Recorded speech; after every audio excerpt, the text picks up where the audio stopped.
Bonjour à tous, j'espère que vous allez bien aujourd'hui.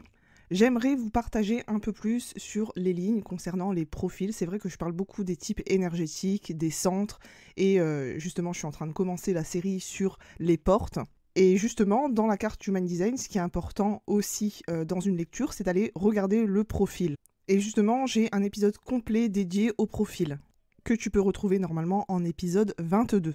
Donc ici, dans cet épisode, je vais vraiment aborder les aspects fréquentiels, un peu comme les Gene Keys où on a 3 sortes de fréquences dans les portes.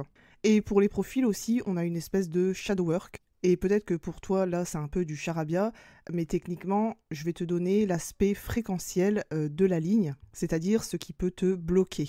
On va reprendre un peu les bases. En Human Design, quand on parle de profil, on parle de la combinaison de 2 chiffres, qu'on va nommer ligne. Ça vient de l'outil ancestral de Leaking. Les combinaisons sont comprises entre 1 et 6, donc il y a donc 6 lignes, et il existe 12 profils. La première ligne va représenter ta partie consciente, elle est en noir, c'est la façon dont tu te vois. Et le second chiffre, c'est la partie inconsciente qui est en rouge, et je dirais c'est de la manière dont les autres te perçoivent. Alors peut-être que tu te crées des barrières dues à ton profil et tu ne le sais même pas. Alors commençons avec la ligne 1. Donc là, je m'adresse au profil 1-3, 1-4, 4-1 et 5-1. La ligne 1, c'est l'enquêteur, ou l'investigateur, appelez-le comme vous voulez. La ligne 1, comme elle le porte son nom, elle a besoin d'investiguer, elle a besoin d'enquêter. C'est une manière pour elle de se sentir en sécurité. Elle a besoin d'avoir toutes les fondations, les connaissances possibles avant de s'avancer sur un sujet. Il s'agit vraiment de son processus. Mais la ligne 1 peut avoir un certain conditionnement, c'est le travail acharné. Soi-disant, il faut passer toujours à l'action. Que l'action est plus importante que l'apprentissage. Et ça, c'est un peu troublant pour la ligne 1. Donc là, clairement, c'est vraiment une basse fréquence pour la ligne 1 de devoir absolument passer à l'action. Donc pour moi ici, le conseil que je peux te donner, c'est de redéfinir tes priorités, c'est-à-dire apprendre, étudier, comprendre, vraiment prendre le temps d'intégrer toutes ces connaissances. Et sache que ce temps est nécessaire pour faire de toi un expert. Ensuite, passons à la ligne 2.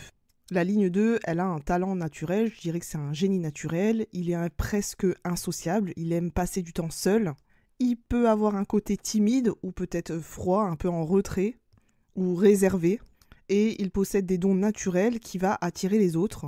Mais le problème, c'est que c'est une ligne de projection. Et si tu as une ligne 2, on a dû souvent te dire « Ah, mais tu devrais faire ci, ah, mais tu devrais faire ça, ah, mais tu devrais faire comme ci, ah, mais moi, si je savais faire ça, mais je ferais ci. » Et peut-être que tu as écouté les autres et que tu essayes le « devrais faire » et tu perds de vue ce que tu voulais vraiment. Et c'est là que vraiment ça vient conditionner, bloquer ta ligne. Donc ici, mon conseil numéro 1, c'est de passer du temps seul pour te retrouver avec toi-même et avec ce qui te passionne. Te recentrer aussi sur ce que tu veux vraiment faire ou ce que tu voulais faire au départ. Et non, ce n'est pas de l'égoïsme, c'est vraiment sain pour toi. Ensuite, passons à la ligne 3. La ligne 3 est l'explorateur, l'expérimentateur ou encore le martyr. La ligne 3 a un processus d'essai-erreur à plusieurs reprises avant de réussir. En fait, la ligne 3, elle est constamment en train de tester. Et si tu as la ligne 3, il est possible que tu sois conditionné à croire que l'échec et les erreurs sont des problèmes, que ça ne se fait pas, que c'est quelque chose qui n'existait pas ou qui ne devrait pas exister. Mais le problème en tant que ligne 3, si tu n'essayes pas, tu ne le sauras pas. Les erreurs, ça fait partie de toi. Tu es obligé de faire des erreurs. Donc là, vraiment, tu peux passer outre le fait d'avoir peur de rater, le fait d'avoir peur de l'échec. C'est justement en faisant des erreurs que tu vas comprendre comment ça fonctionne pour toi. En essayant, échouant, jusqu'à ce que tu réussisses. Et tu peux pratiquer l'autocompassion envers toi-même. Et te dire « Ah, c'est trop bien, j'ai essayé ça, ça marche pas, je le sais. » Parce que les erreurs et les échecs pour toi sont vraiment des tremplins vers l'innovation et la réussite. Et moi, je dirais que les lignes 3, c'est un peu comme des scientifiques. Ils ont besoin de tester plusieurs fois avant de trouver une solution. Il y a des tas de vaccins qui n'ont pas été trouvés comme ça du jour au lendemain. Il y a eu au moins 1000 erreurs, 1000 essais avant d'avoir l'antidote. Donc je t'invite à essayer de le voir plutôt de cette manière-là. Ensuite, la ligne 4, c'est l'opportuniste. Pour moi, c'est une ligne qui est vraiment proche des gens, c'est une ligne amicale. Et souvent, cette ligne-là, elle va tirer des opportunités de son réseau proche.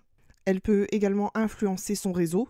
Et ces relations, elles sont vraiment très importantes pour lui. Alors le problème, c'est qu'on a un peu ce syndrome d'appartenance. On veut appartenir à un groupe.